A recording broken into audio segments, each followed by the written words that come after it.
Min tarif Malti fil-Parlament tal-mistoqsija tad-Deputat Laburista Carmelo Abela jirriżulta li bejn l-2007 u l-2012 kull sena ingħataw vouchers tal-benefiċċju tal-enerġija li kienu jammontaw għal inqas minn euro. Fil-fatt fl-2007 ingħataw vouchers li kienu jammontaw għal 56 ċenteżmu. Fl-2009 ingħataw vouchers li kienu jammontaw għal 55 ċenteżmu.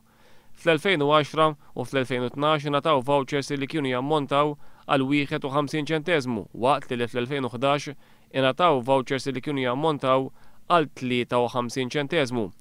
Fl-2008 ingħataw saħansitra vouchers ta' 20 ċenteżmu. Mit-tarif Malti fil-Parlament jirriżulta wkoll minkejja li fl-aħħar jiem skont tarifi pubblikat mill-Unjoni Ewropea, il-kontijiet tad-dawl f'Malta huma s-sitta l-ogħla fl-Unjoni Ewropea kollha qed jonqsu n-nies li qed jibbenefikaw mill-benefiċċju tal-enerġija. Fl-aħħar sena fil-fatt naqsu bi kważi 2000 dawk li qed jibbenefikaw mill-benefiċċju tal-enerġija. Qed jonqsu wkoll il-flus allokati għall-loti ta' dan il-benefiċċju. Fl-aħħar sena biss fil-fatt dawn il-flus naqsu b'1,700,000 euro. Joħroġ ukoll li fl-2011 mal-500,000 euro mill-flus allokati għall-benefiċċju tal-enerġija ma kinux imsarfa. Fil-fatt is-sena l-oħra biss in-numru ta' vouchers għall-benefiċċju tal-enerġija illi ma sarfux kien ta' iktar minn 12,000.